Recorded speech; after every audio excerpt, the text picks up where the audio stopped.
교회만 오면 예수님을 느낄 수 있는 교회, 예수님의 생명이 철철 흐르는 교회, 수많은 영혼들이 예수님을 만나고 치유와 회복을 경험하는 교회가 되려고 하면 어떻게 해야 할까요? 세상을 흔드는 교회, 성령의 불꽃이 되는 교회, 세상을 바로 이끌어가는 교회, 다음 세대 지도자들을 길러내는 교회가 되려고 하면 우리는 무엇에 집중해야 하겠습니까? 정신없이 사역에 취해서 살다가 코로나19를 만났습니다. 집회가 취소되고 연기되고 그러면서 몸도 쉬고 기도하면서 내 자신을 돌아보게 되었습니다. 그리고 우리 교회를 돌아보게 되었습니다. 그리고 내가 해야 할 일이 뭔가를 가다듬게 되었습니다. 우리 교회가 집중해야 할 일이 뭔가를 보게 하셨습니다. 아주 선명하게 볼 수 있었습니다. 제자들이 본 예수님의 삶의 모습은 마가복음 1장 35절에 새벽 아직도 밝기 전에 예수께서 일어나서 한적한 곳으로 가사 거기서 기도하셨다. 누가는 누가복음 22장에서 이렇게 말합니다. 이것은 예수님의 습관이었다. 습관을 따라 그는 한적한 곳에 새벽 오히려 미명에 또 한적한 곳을 의도적으로 찾아 그는 하나님께 기도했다. 좋은 습관은 참 좋은 인생을 만든 것 같습니다. 부족하지만 저는 이런 생각을 전도사 시절에 한 적이 있습니다. 설교를 30분 하려면 기도를 30분 정도는 최소한대로 준비해서 해야 하지 않겠는가. 그래서 그때 결단했습니다.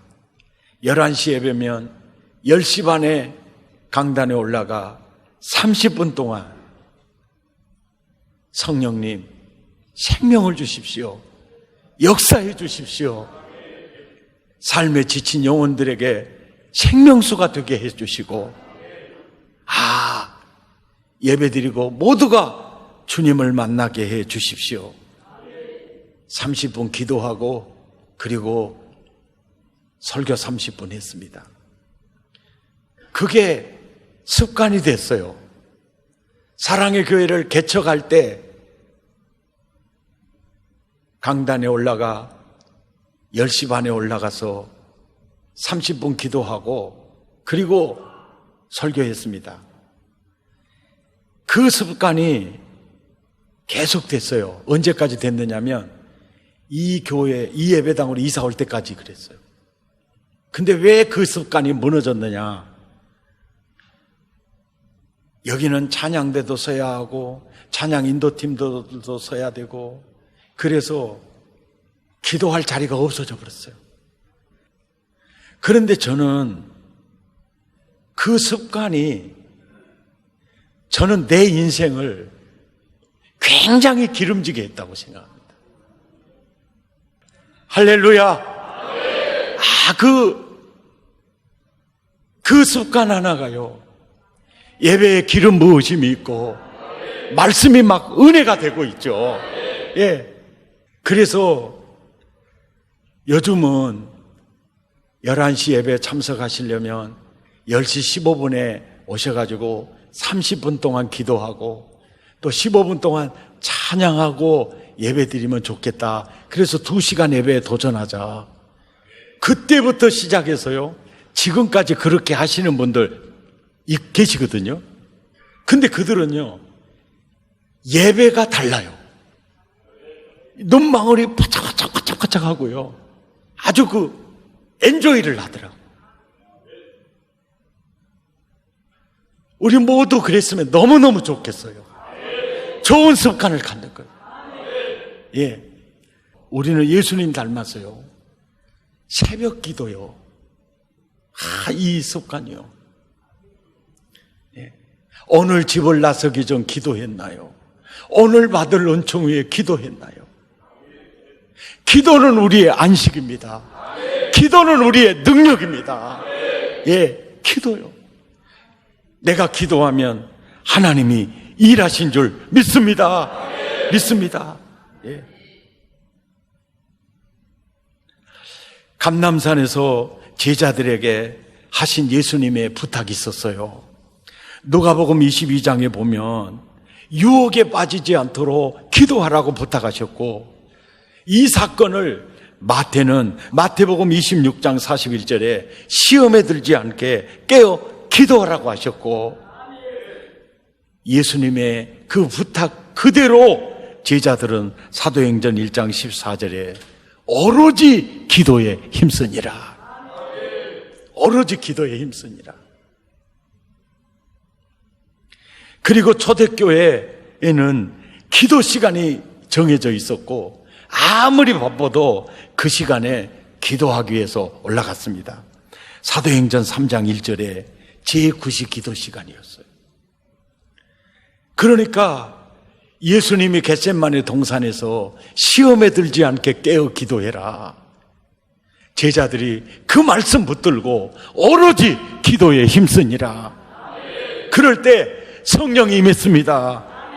사도들로 말미암아 표적과 기사가 나타나기 시작했고, 복음 전할 때 3,000명, 5,000명이 회심하는 역사가 일어났어요. 아멘.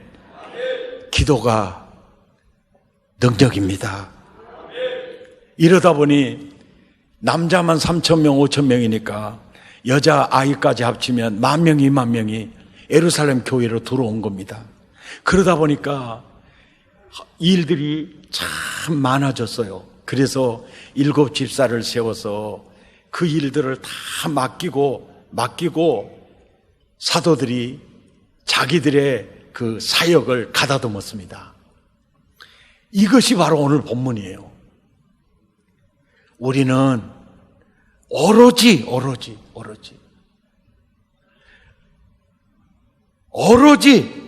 기도하는 일과 말씀 사역에 힘쓰리라. 그러니까 내가 오로지 힘써야 될 일이 뭔가를 깨닫게 된 거예요. 그것은 바로 기도하는 일과 말씀 사역에 힘쓰리라. 기도와 말씀 사역에 힘쓰리라. 기도 없는 목회, 모든 프로그램은요 종교놀이가 돼요. 그리고 생명이 없는 쇼가 될 수 있습니다. 혼돈의 시대에 바로 서려면 한국교회가 다시 건강성을 회복하려면 기본으로 돌아가야 됩니다. 그것이 바로 길이고 방법입니다. 곤두박질하고 있는 한국교회를 일으킬 수 있는 길, 기본으로 돌아가 기본으로 충실하는 것이라고 생각합니다. 그것이 무엇입니까? 기도와 말씀 사역입니다. 기도하는 일과 말씀. 아멘. 내가 집중해야 될 것, 기도하는 일과 이 말씀 사역이다. 유진 피터슨 목사님은 목사님들의 선생님이라고 생각하면 되거든요. 그리고 이분이 많은 책을 썼는데 그 중에 피터슨 성경이라는 성경을 해석해서 이해했어요. 저도 많이 도움을 받고 있는 책이거든요.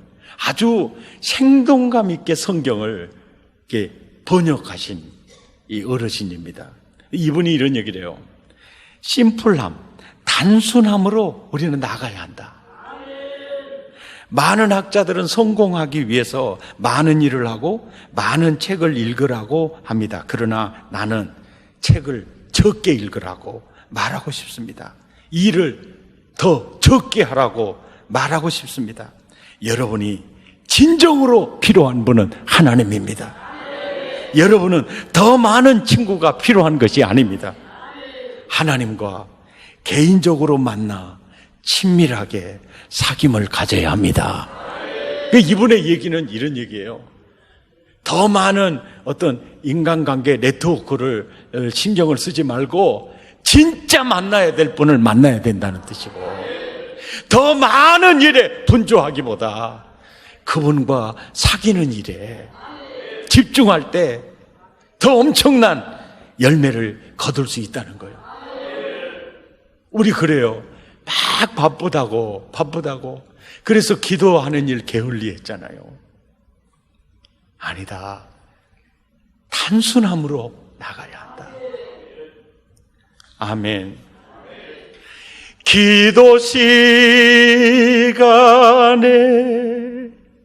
복을 주시네. 고난 내 마음 속에 기쁨 충만한. 어떤 분은 이 노래 이렇게 해요. 기도 시간에 잠이 오.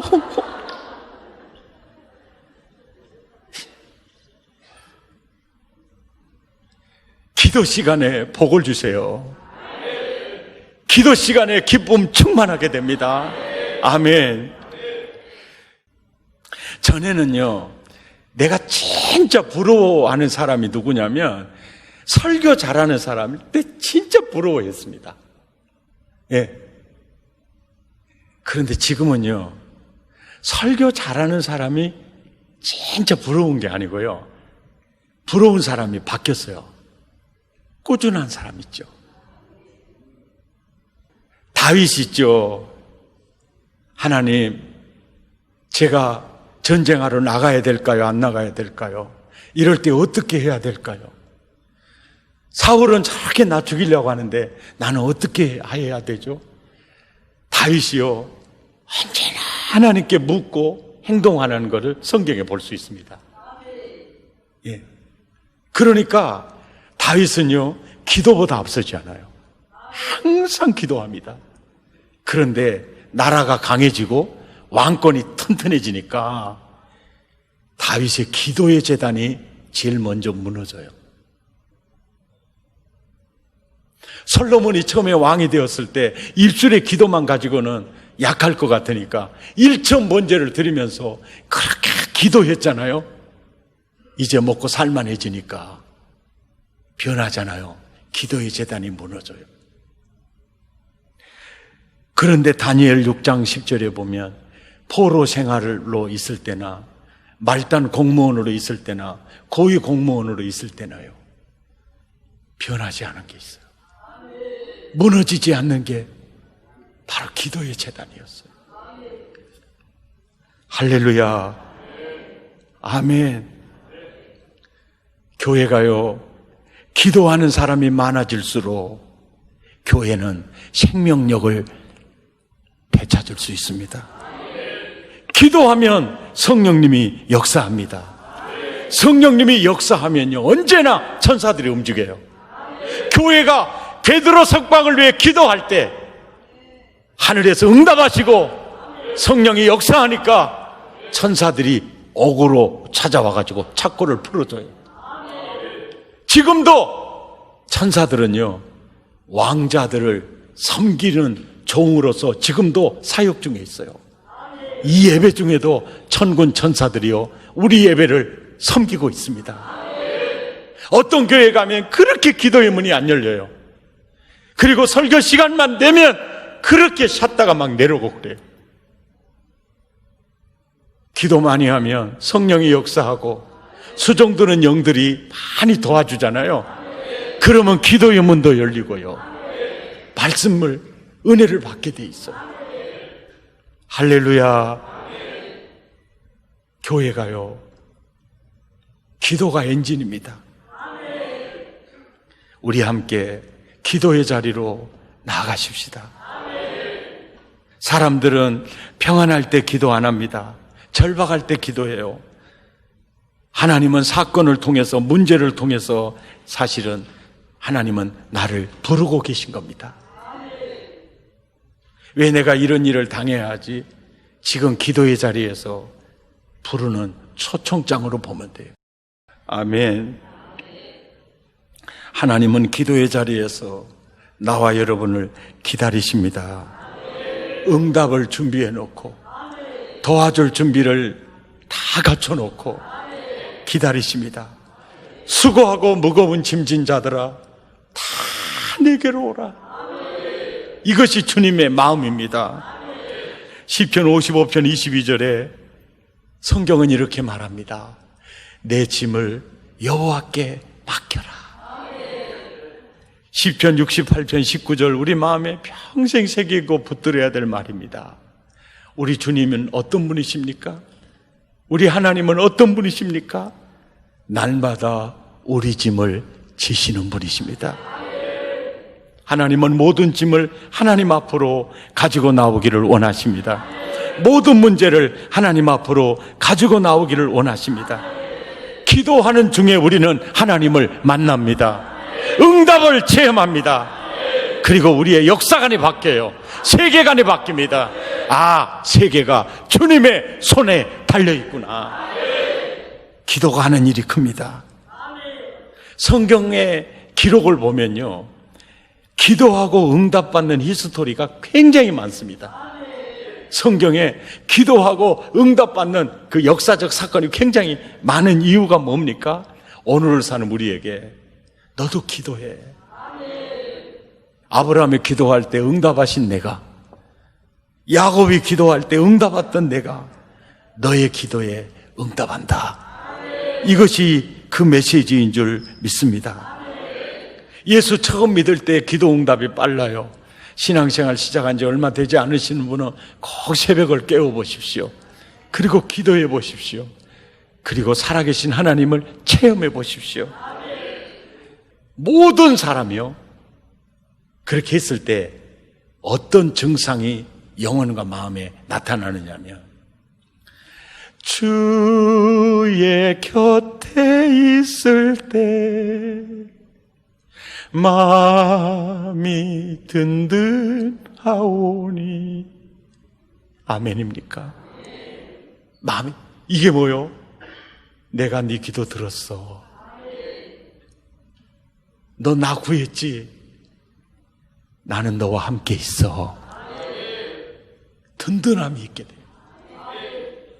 언제든지 그래요. 언제든지. 인터넷에 들어가서 어머니 해서 검색에 딱 들어가면 어머님들의 참 사진이나 그림이 많이 있어요. 근데 그 사진 중에 항상 봐도 은혜가 되는 사진이 있어요. 아이를 들쳐업고 한 아이를 걸려서 제단에 엎드려 기도하는 엄마의 사진이요. 이 사진을 자세히 봐보세요. 성경 찬송은 합본이 아니고 위에 있는 성경, 밑에가 찬송가가 있죠. 그런데 겉표지가 많이 달아져 있는 걸 볼 수 있죠. 그러니까 저분은 택배 신자가 아니에요. 예. 그 성경을 가까이 하는 분이에요.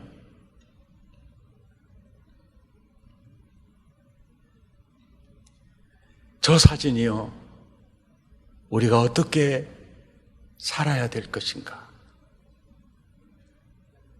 내가 아들, 딸 놓고 걱정만 하고 있을 게 아니에요.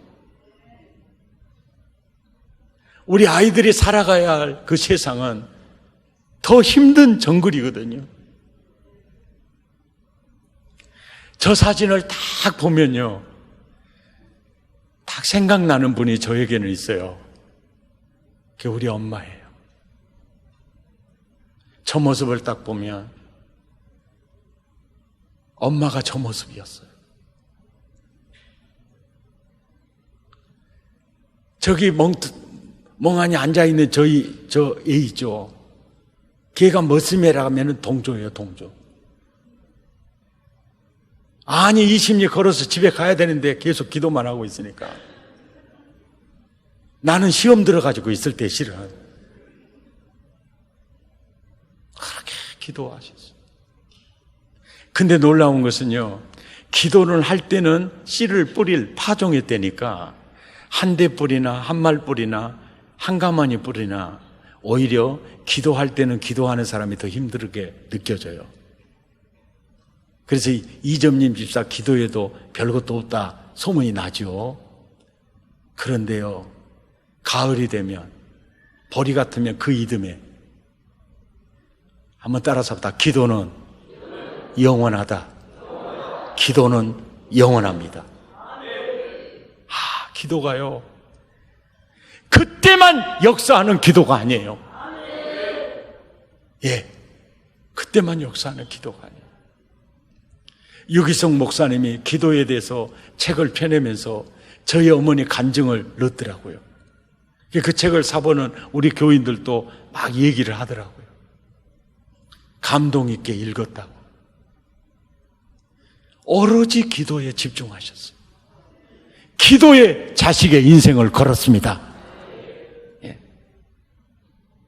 누가 뭐라고 해도